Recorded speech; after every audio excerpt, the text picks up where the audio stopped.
Hello, everybody. Thank you for having me. I'm excited to do this. This is my second time over here at the Connect series. As you can see, the presentation today is, why did you switch on me? Software may eat the world, but you still need a fork. My name is Madeline H. I am the Manufacturing Program Associate for Innovation Works. My background is I have a master's degree in engineering science and mechanics, which is an applied physics major, basically. So very interdisciplinary. I was fabricating biodiesel reactors that used high intensity ultrasound and microwaves.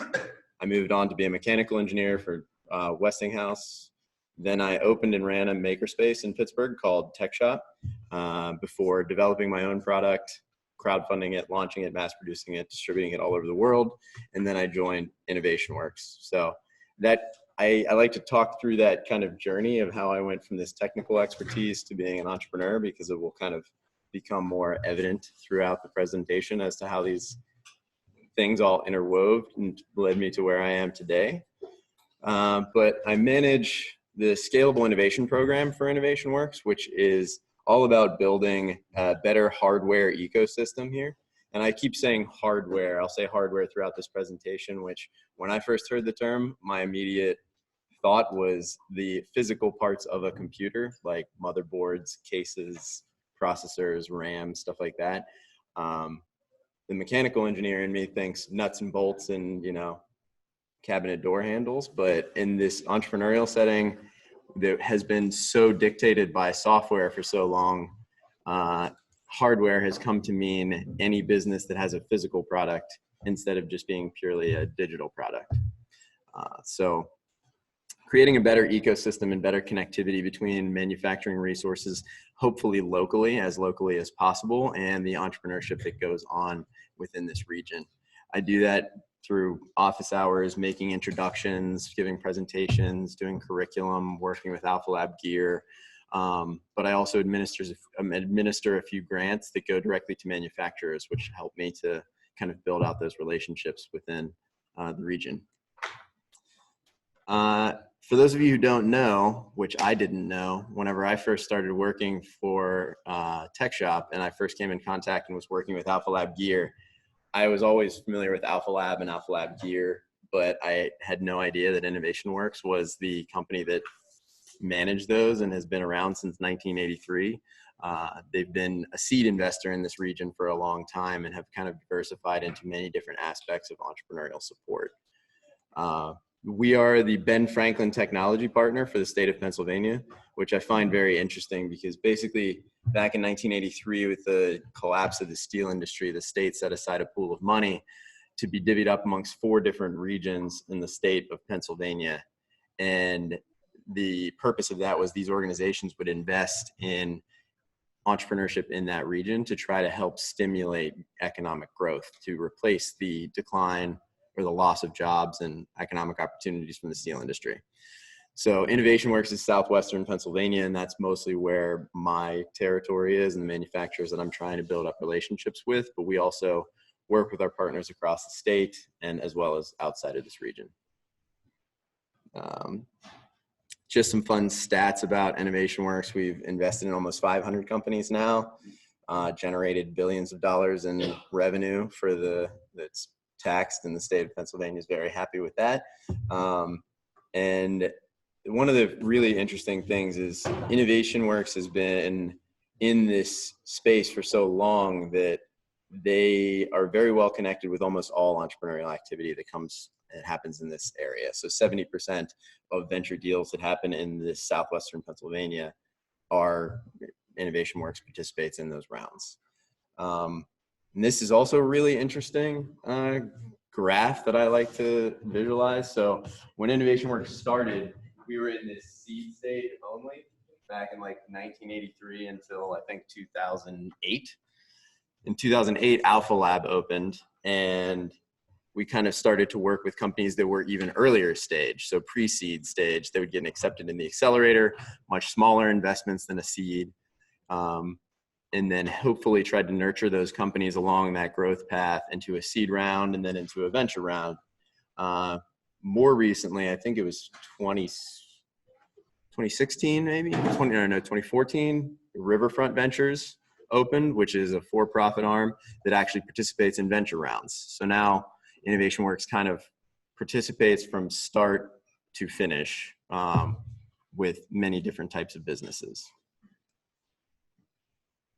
Hardware used to be hard. I mean, it still is hard. It's a common refrain that you'll hear. Hardware is hard. And I think that this image, it really epitomizes that. It's like high tech, lots of very finely tuned, expensive machinery, expensive tooling is required in order to develop a product and bring it to market and scale it. However, and that has typically precluded hardware entrepreneurs from participating in traditional venture capital rounds. VCs want, quick and large returns on their investment. And the analogy that I like to think about is if a software startup was a speedboat, a hardware company is an ocean liner. They do the same thing. They transport on water. They transport things, people from place to place on water, but one is far more agile than the other. However, there are strengths and weaknesses to both. A speedboat can't carry as many people, but an ocean liner can't change course as fast. So that makes it all the more important for making the decisions intelligently as early as possible. And we'll talk more about that throughout the presentation. But there's been a whole host of developments over the past 10 to 15 years that have really started to change the way that hardware companies proceed through these stages. I'm sure you guys are familiar with a lot of these terms of like agile development and the lean startup. All of these things were developed around investment in software companies, digital products, very rapid acquisition, minimal cost of iterative development. That is like the crux of the modern venture funding type of entrepreneurship. And these principles are now increasingly able to be applied to hardware companies because of these developments in maker spaces and lower costs of tools, short run type of tooling and prototyping, and frankly, just a proliferation of manufacturing locations. So now investors are starting to really increase the rate at which they're developing hardware companies. Not to mention many hardware companies, including a number of ones like Maven Machines, who is in the Innovation Works portfolio, begin as hardware companies and then become software companies because of the data which it enables them to capture. Buzzwords around that, Internet of Things, Industry 4.0, things like that, where the hardware is, they call another buzzword, software-enabled hardware, or software as a service enabled hardware. These are like things that try to describe physical products that enable you to access a unique market niche amongst this software world. So now I would like to talk to some of those more subtle differences about how you can build a successful hardware company in ways that it's similar and different to the way that software companies are typically proceed. So 4 fundamentals of building any business really are market validation, achieving product market fit, building the right team and the company infrastructure, and then getting investor buy-in. So these are the same, and it's kind of interesting to see the Alpha Lab and the Alpha Lab Gear curriculum and how it has evolved and iterated over time to see how it's different. In software, it's easier to release very professional, full look-alike versions of what your product is going to be. Whereas in hardware, you need to get a little bit more creative. So smart prototyping is one of the things that we really emphasize in the early days of Alpha Lab Gear. So a fake it till you make it, utilizing looks like, works like versus minimum viable product type of prototyping. And these are actually pictures of prototypes which I used for the product that I developed and launched. So I made all of these things myself in the process of taking my business from idea to mass production. On the top, we have kind of two works-like prototypes, and they are specific prototypes that were put together to test one hypothesis at a time without any regard to sex appeal, so to speak. And it was purely just to test certain things, like how difficult would it be to demold this setup once it's all frozen? How much interference did I need on my seals in order for the two parts to mate without having with a specific durometer of silicone? Those were some of the things that I was trying to test with each iteration of that prototype. And each one of those cost me, I mean, the first one was $6, I think. And then the next one was probably 15, as well as like a couple of days. So the bottom is another iteration of testing insulations and different parameters of what I could do to finalize my final dimensions. And then the bottom right is a looks like prototype that was used just for my crowdfunding video. So these were all the same product, very different form factors, all sorts of different technologies went into producing these prototypes, but they were all essentially just to advance one hypothesis at a time, putting together essentially the business case of these customer validation, product market fit, etc. So in the spirit of that, another thing to keep in mind, which many people forget about, is you might have this vision of where you want your company to be and who you want your customer to be and all the features that you want it to have. And you think that in order to compete, in order to get started, you have to achieve that out of the gate. And if you do that, you will probably fail or never get started in the first place. And some very successful and important reminders here is that the original iPod probably 20 years ago now, when it launched and totally changed Apple's business model.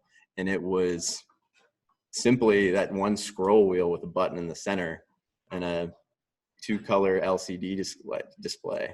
And it has now unlocked smartphones.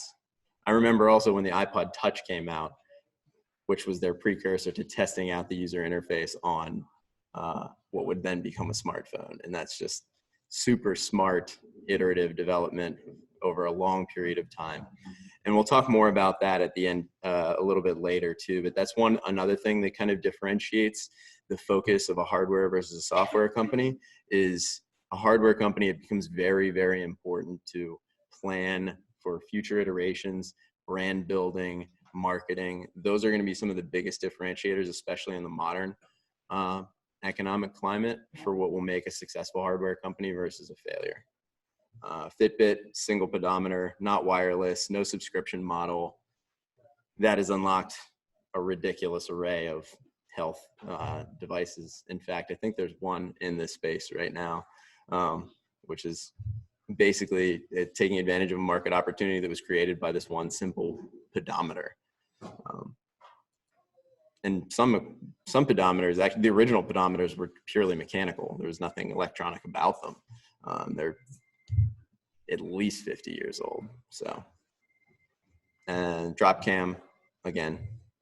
Another one that I really like is GoPro, created by some surfer dudes who are like, hey, let's take these cheap webcams and put them in a waterproof box. And now it's a phenomenon. It's a brand, it's a lifestyle. So one aspect that I think, in the spirit of taking this Silicon Valley methodology of lean startup and investment and smart capital, rapid iterations, all of that kind of stuff, one of the real innovations that has allowed people to take advantage of that type of methodology with a physical product is crowdfunding. A lot of physical products that come across our doors are, in some ways, physical products, especially consumer products, can be sort of like investing in fashion. It's, who knows whether people are actually going to like this? What are the subtle little things about this product design that are going to make it or break it? Crowdfunding allows you to iterate and improve on that before you get started, as well as to access the all-important capital that you need to get started. But you can do it in a non-dilutive way. So you're actually pre-selling. And that's the real innovation that has happened with crowdfunding, is nothing technological. If anything, it's customer development. Crowdfunding has created a market segment of customers who are okay with getting their product far, far in the future. In utilizing crowdfunding, I could talk forever about this. So if you want to talk through it, like I'm happy to follow up with anybody who's considering launching a crowdfunding campaign. One of the core things that I would say is we used to talk about how crowdfunding was a great way for market validation and using that to present to investors and say, this is proof that my product will be successful. I think that that is far less the case nowadays for a number of reasons, and partially because of the fact that crowdfunding has become a little bit jaded. They're a dime a dozen. Anybody could have a successful campaign.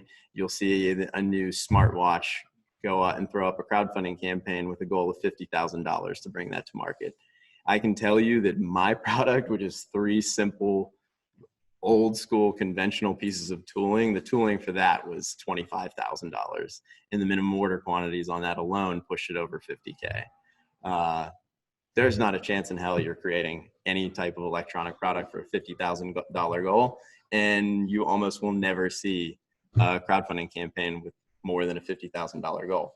People aren't frankly using it that way anymore.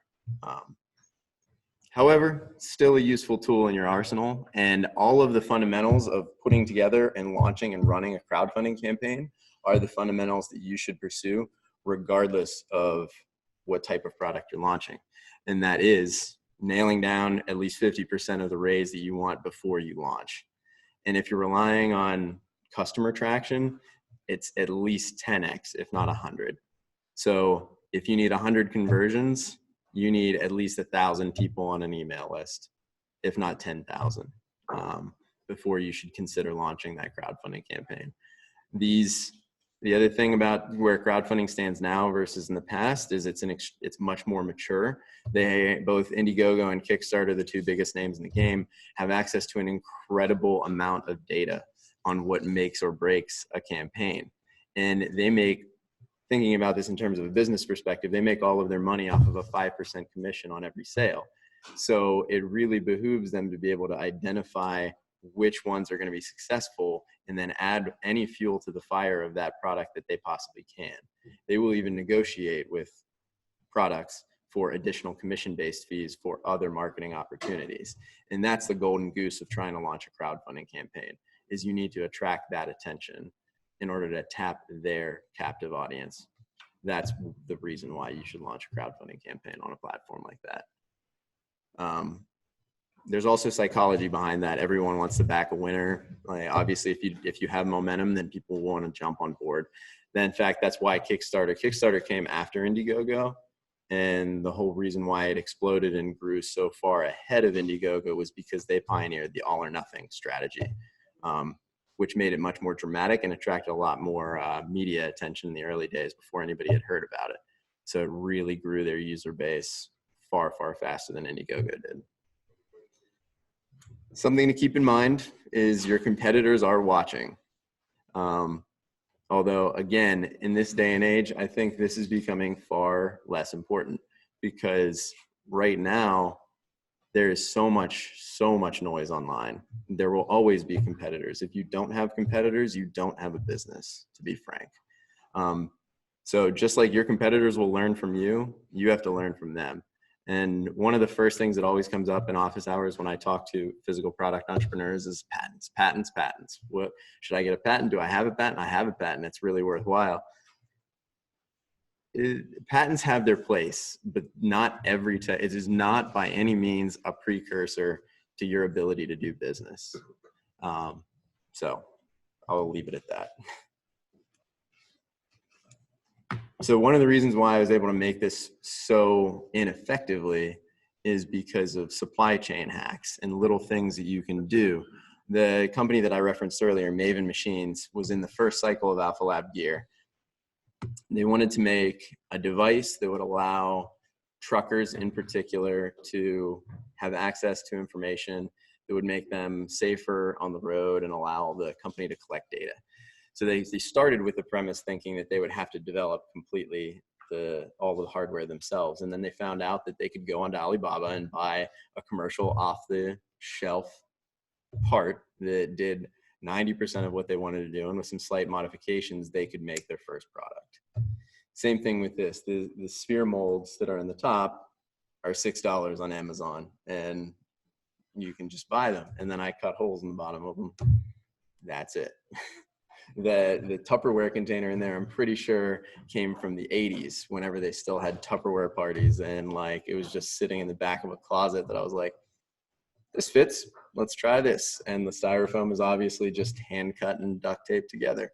And that allowed me to validate one particular hypothesis that I needed to do. So those are ways to kind of shop outside the box and take advantage of high volume products that have already put the investment in. If you wanted to make this like as is, it would basically be the same cost in tooling that it took me to make my product, which is $25,000 plus minimum order quantities, plus shipping and logistics on that. So these are all things to consider. It's important, especially in the very earliest days of your product, to avoid being the guinea pig whenever possible. Choosing your manufacturing partner is extremely important. So, new factory or a new product, probably not a good idea to go with a startup manufacturer if you're also a startup with a brand new product or a brand new method of manufacturing on a brand new product launch. Those are going to really increase the cost of development that is necessary for you to get started. There's also a lot of things that come to be known as sort of tribal knowledge whenever you begin to manufacture a product. These are things that are very, very esoteric bits of knowledge. For instance, with injection molding, there are going to be eccentricities with every different size of press or every different type of tooling, which automates particular operations in that process. Unless that is your career, do not try to engineer for that. It will be a waste of your time. Instead, the important part is getting the factory involved earlier and working with them to help. Now, that being said, there's going to be some complications there, because depending on how small you are and how professional you are, that is one of the reasons why it's difficult to get factories, especially in America, to want to work with you. Because in America, labor like that, technical labor, is extremely expensive. And so every hour that they spend helping you to design your product for their particular process is money that they're eating unless they're charging you for it. And if they're charging you for it, you probably won't be able to pay for it. But if they're not charging you for it, it's because they really believe in your ability to scale over a long period of time. Overseas versus local manufacturing, that is critical for working locally, is that ability to scale and the size, like as they say in software, lifetime value of the customer particularly. That is what's going through like a local manufacturer's head, which is not always going through a manufacturer overseas head. Speaking particularly as my product is made in China, because nobody in the US will touch consumer product, silicone for the consumer product market, basically, not at the volumes that I mold. So another difference between that is, if you get a factory to work with you locally, you can get terms of credit with that manufacturer where you might not have to put any money down on your first production run, depending on how good your credit is and how much on board this manufacturer is. Overseas, because of the volume of requests that they deal with from very early stage companies, they will not work with you without a 50% deposit on your first run. And your first run has to be for a volume size that already breaks even for them. So that can be a barrier, especially when capital is an issue. Yeah, small production runs to start and increase slowly is a critical factor.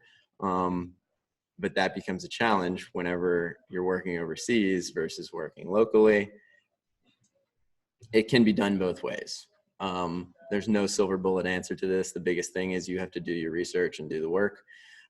That's why I put this screenshot of a database, which I am building out for all the manufacturers locally that I have worked with, that other people in our portfolio have worked with, the relationships that we have, the capabilities that they have, because you can export from this and build up your own sort of database of research. Because when I was trying to get quotes to even put together the business case of drafting my crowdfunding campaign, I had to reach out to over 50 different manufacturers just to get any number of them to give me just to get a handful of them to give me a ballpark estimate or even get on the phone with me.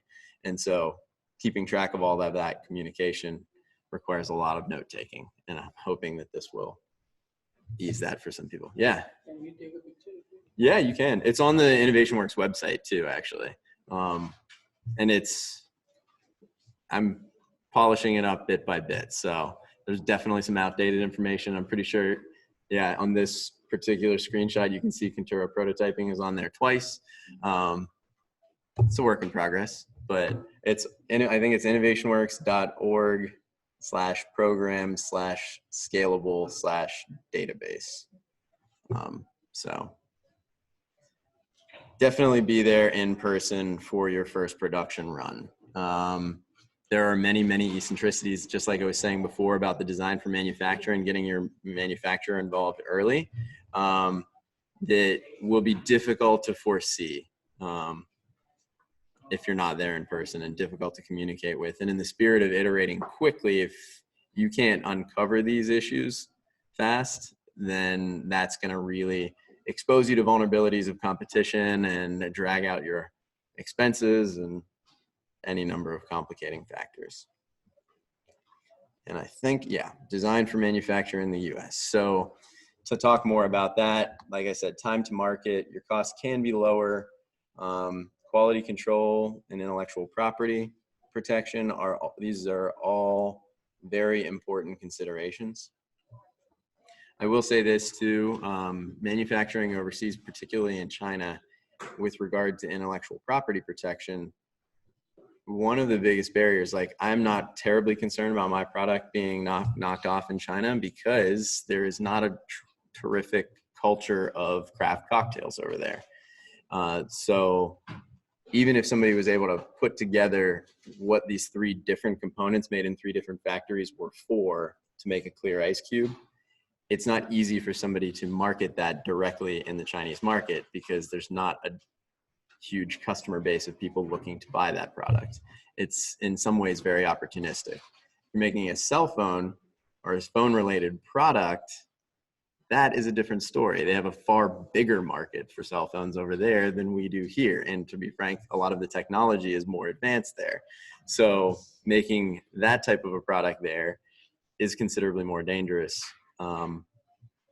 And the chief strategy for intellectual property control in that regard is to parse out key components of your product so that it can't, whatever your secret sauce is, can't be easily stolen by a single entity. Inventory carrying costs is huge. I didn't talk about this earlier with regard to my product, but this in the starting small and increasing is critical. So my product has 3 parts: a foam housing, an injection molded plastic water container, and then a silicone or rubber ice mold. So there are several different ways that each one of those can be made. You could fabricate the foam, you can injection mold it, or there's a few other slightly different types of molding processes that you can make with foam. The injection mold, the plastic piece for the water vessel, can be made injection molded, multiple different kinds of injection molding depending on scale.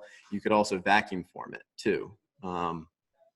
And each method of manufacture has different costs associated with it in terms of upfront versus also time.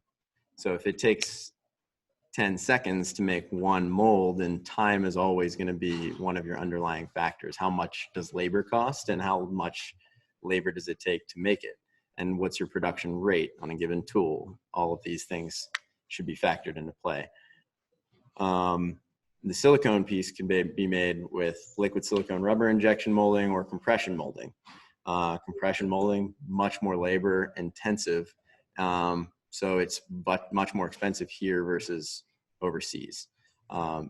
Liquid silicone rubber injection molding is fast, but the tooling is extremely expensive. So it pushes the barrier out. These are all like different things to consider. And so when I was trying to put together my goal, I wanted to put it together for 75K, all or nothing. If I can make that, then I know that I can proceed with this. And a friend of mine, actually, Mark Girasati from Rapid TPC, said, you shouldn't be asking yourself what you want to raise. You should be asking yourself, how little could you raise to get started? And that was a hugely valuable piece of advice for me that really reshaped that. And I said to myself, okay, the only thing that I made all of those parts myself. I could even do the silicone rubber injection molding casting, but each one took at minimum 8 hours to cure. So if I wanted to make any appreciable number of them, I would have to machine a large number of tools and spend an enormous amount of time injecting every single one of them and then waiting an entire day just to produce a single one. Not to mention the silicone that you buy for 2-part injection molding like that is very expensive. So I had no margins on that part. And that was the one piece that I said, okay, even if I sold like 100 units, I would need this to be mass produced. And for that, I came to a number of approximately $25,000. And then the other two pieces, I could vacuum mold the water vessel myself, and I could either fabricate the foam or mold the foam myself. And doing the math on those break-even points and what your cost is going to be to your customer, the amount of revenue that 100 units would generate versus 500, and how long it would take you to make 500 versus 100. All of these things kind of had break-even points, and it worked out pretty neatly for me to be about 25K to do the silicone outsourced and everything else myself. But then once I got past the threshold that I would make 50K, I would no longer really be able to reasonably fabricate all of this stuff. So then I would move to the injection molding for the plastic piece. And then if I made 75K, I could do all three.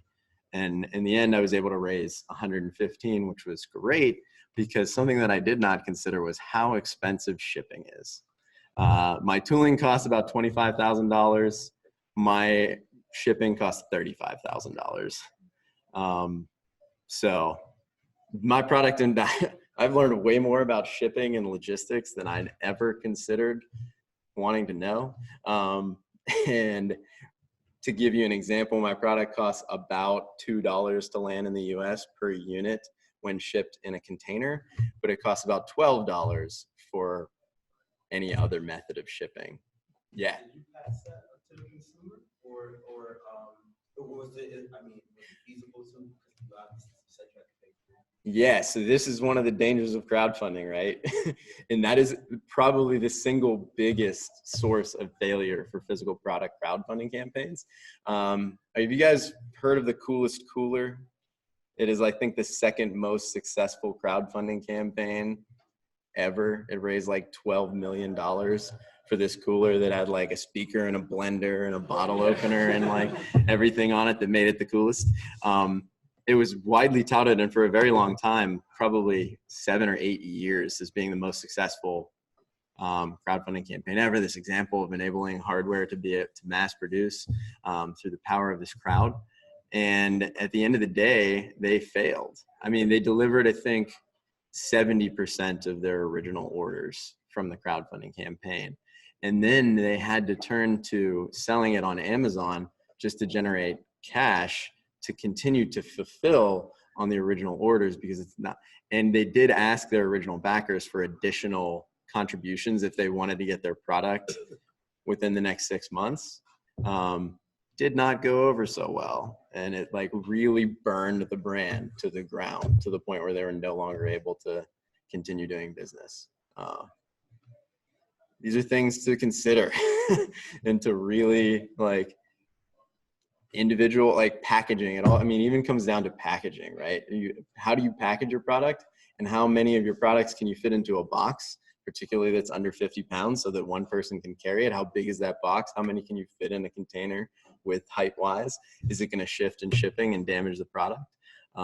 If you're selling on Amazon, they have very strict rules for the packaging that if any of it appears to be damaged with a crushed corner, edge, or penetration through both layers of the cardboard, the product will be rejected and you pay to ship it there and pay to ship it back and then repackage it. Like, these are all things that can make or break the hardware company.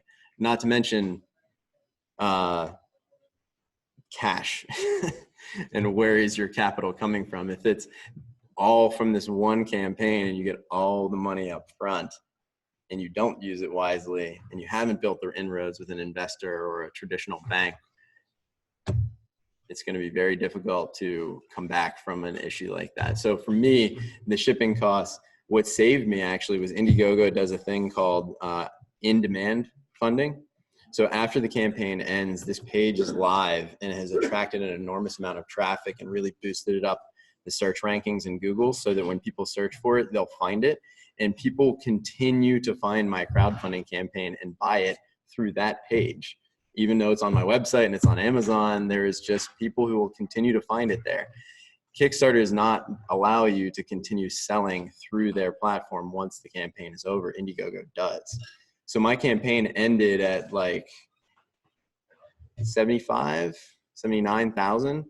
But by the time I actually had to ship, I was up to 115 total.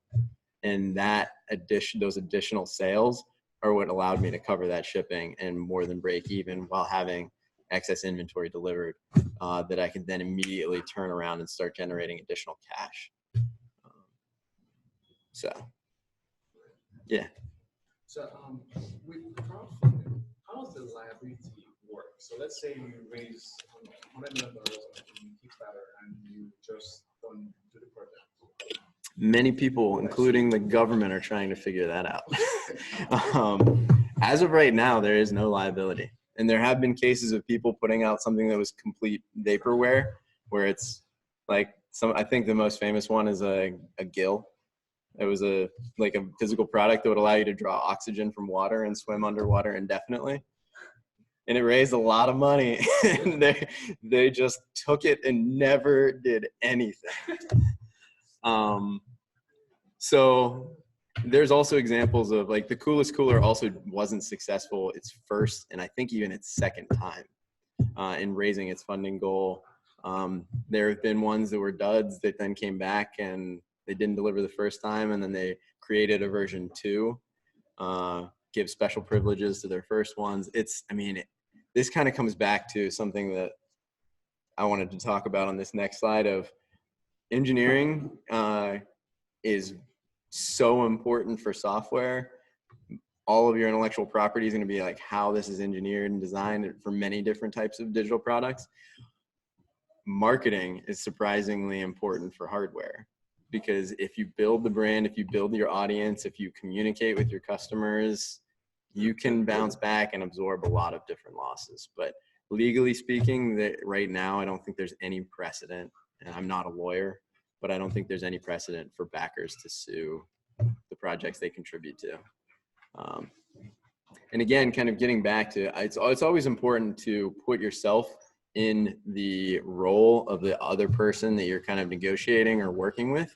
So when you're trying to work with a manufacturer, think about how they make money and why they want to work with you so that you can figure out a win-win situation. Same thing with crowdfunding, right? Think about how they make money. A crowdfunding platform makes money because they build a huge audience. They have a database of 15 million people that regularly and reliably want to continue to buy the newest, the coolest, the first, the best, the fastest product through that platform. If they continue to have this rate of like creators, like brand owners who don't deliver, it burns their customers and reduces their top line revenue. So both Indiegogo and Kickstarter are placing an enormous amount of emphasis on trying to find, identify, and cultivate relationships with reliable, regular creators. So if you have one successful crowdfunding campaign, it is far easier to have a second. And you'll notice this with a lot of brands and businesses who have made that their complete strategy is before the first campaign is finished, their second campaign is already ready to go. Because every customer that they have from the first one is now a potential customer for the second one. And Indiegogo and Kickstarter really try to incentivize that because they know that this person can deliver. I haven't been keeping track though as to what their actual success rates are in driving down the rate of project abandonment that they've had. Yeah. Having these websites sort of like since they have so much data that they could generate their own product like before anyone else does, or even put together if someone else is already doing them, just try to compare because that might be quite useful for them. That's a very good point. So his question, if you guys couldn't hear, was if they have access to all these customers and all of this data, what's stopping them from just knocking off your product and doing it better and marketing it better and making the money? I think a lot of it is skills and expertise. Most of like Indiegogo, I think only has about 80 people that work for the company, and they're all focused on marketing and on the software side. So they would have to really build inroads to develop a physical product as well as the supply chain logistics and things like that. Another aspect of that is forecasting, right? So Amazon is more the one that I would kind of worry about doing that. And there's been a lot of controversy around the Amazon like white labeled products. Amazon operates in a very interesting way where they have many, many, many different business units that operate completely autonomously and compete against one another and are cut whenever they no longer compete. They used to have a program called Vendor Central, which allowed them to essentially function as a retailer. One of my competitors actually was the first person in the space who participated in Vendor Central. And basically Amazon said, oh, I see how much you're doing. I have access to all the data and I know that I can do it better. So give me X amount of product at a 50% discount. We'll manage that page. And it was 10X what anybody else could do with that product. So that was another way of going around it without necessarily creating their own white labeled product. But they had a lot of kickback around that because how much can Amazon make doing that individually versus a distributed concept of having millions of creators? So that's a decision that ultimately is going to be made at like the highest levels of those organizations.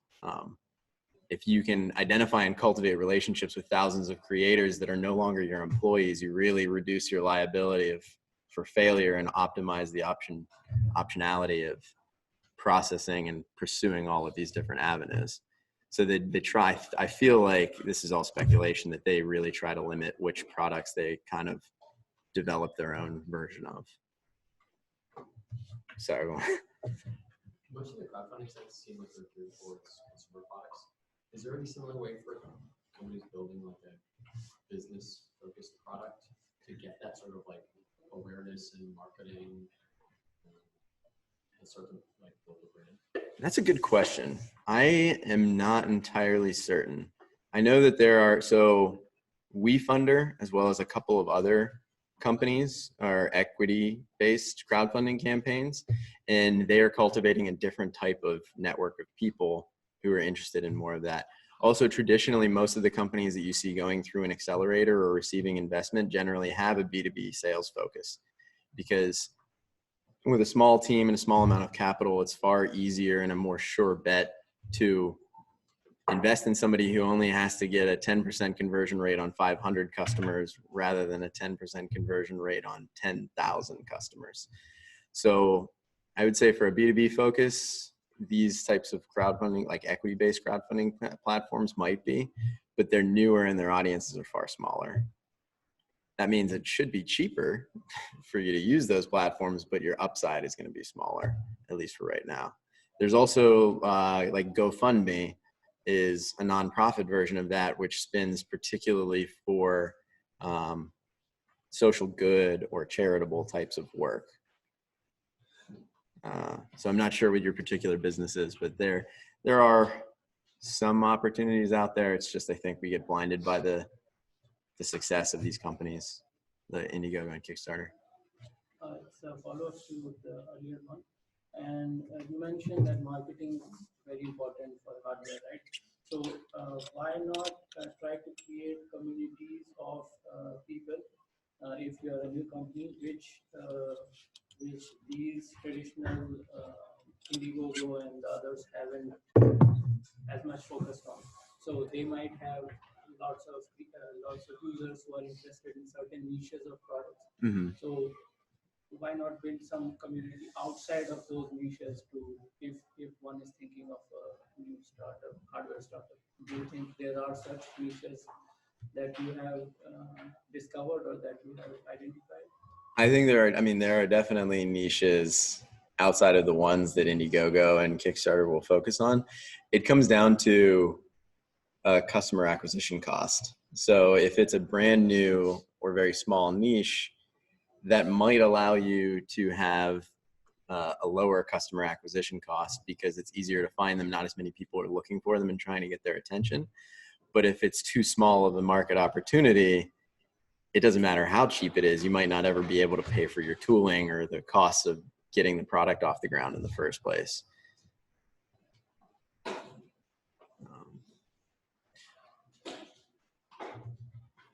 That's one tip on here. Pricing high to start is something that can't really be understated.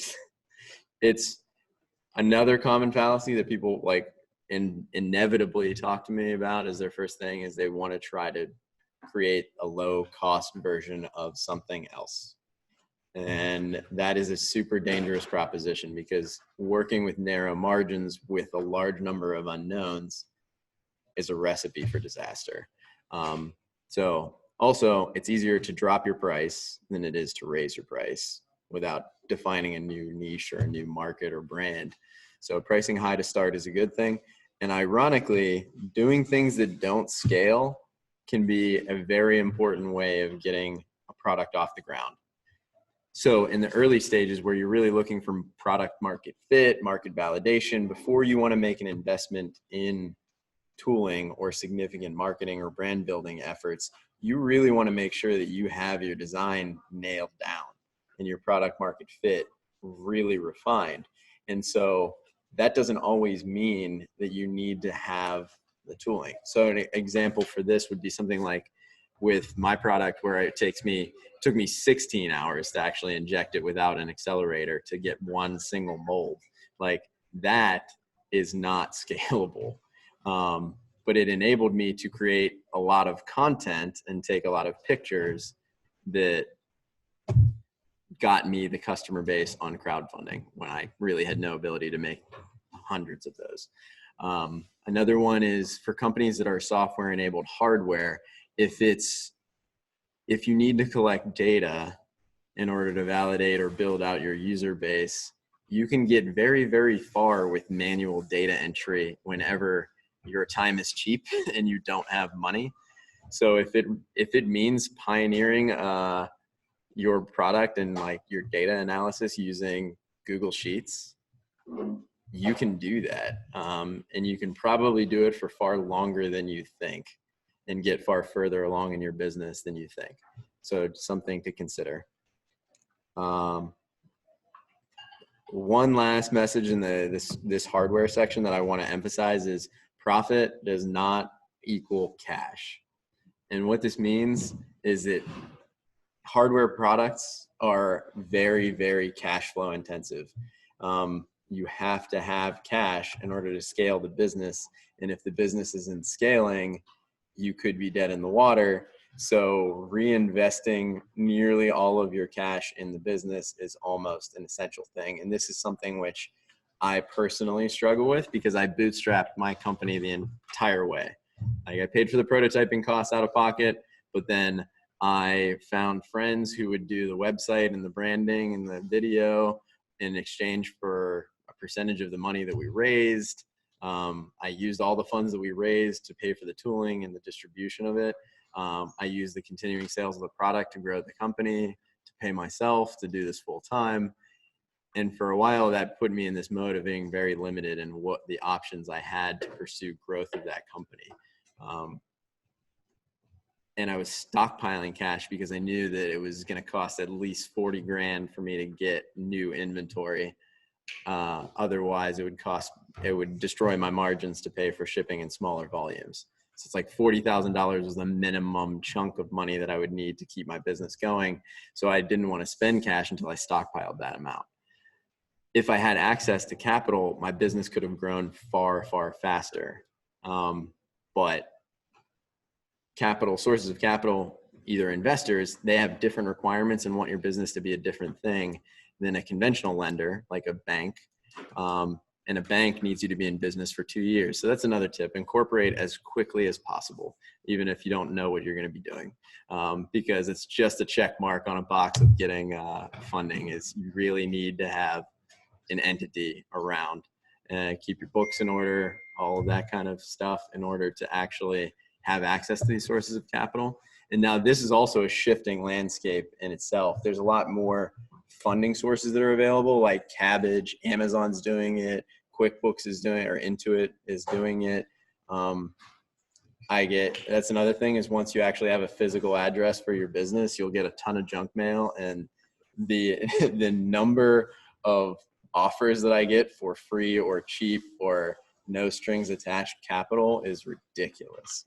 So it really is the landscape is opening up, but still cash is king, and your access to it is going to really dictate your ability to scale. And in a competitive landscape where you have other people who are going to try to, if your product is successful, they will be imitators, and the only real protection you ever have, guaranteed protection, is to do it better than them. And oftentimes that comes down to your access to capital. So I had a bunch of other slides about how much manufacturing availability there is here and what an accelerator is. Is anybody considering applying to Alpha Lab Gear or any accelerator program? The deadline is Sunday, so keep that in mind, and I would encourage you to apply early. And even if you're not really seriously considering it, I would say apply anyway, because it has a very useful set of questions for you to answer for yourself. And then it also structures the conversation that you would have if you wanted to sign up for office hours with me or with Cole or any of my other fellow Innovation Works employees for different aspects. Are there any other questions? Yeah. Where do you see 3D printing fitting into the prototyping and small scale manufacturing? So 3D printing it's interesting because it's another one of those buzzwords, and a lot of people like to think of it as this silver bullet that can really change and everything. It is great when you use it correctly. So I've used 3D printing not to actually make parts, but to make molds to cast parts. So that's one thing that you don't generally hear about when people talk about the options of 3D printing. Everybody thinks about 3D printing in terms of a conventional manufacturing method that scales, because if you just buy more printers, you can have increased production capacity. But that's not really a great way to scale, because it's extremely capital intensive and fairly slow still by considerations with other manufacturing methods. However, 3D printing does also access different niches. So for making, again, with pricing high or having a premium or luxury product or a high performance product, 3D printing allows you to engineer a product that can perform far and away beyond any other product that would be manufactured in conventional means. So for instance, like very thin walls with a honeycomb architecture that could allow you to circulate coolant through a product for either electronic cooling or for high performance turbines or things like that. Another one is X1 has found a real niche in producing 3D printed sand molds for casting large foundry components, because traditional sand molds are limited in what type of parts they can produce based on geometries and how the mold has to separate. But if it's a sacrificial component like the sand that you can blow out with just some air, you can have very intricate or captive parts designed in that allow people to open up, again, new markets. So eventually 3D printing, I think, could be a key to very wide scale distributed manufacturing, but I wouldn't bank on that for another several decades.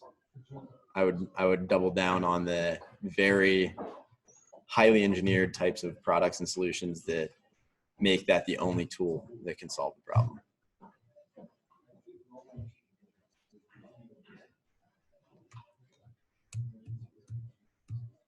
Some more stuff about what we do at Alpha Lab Gear, success.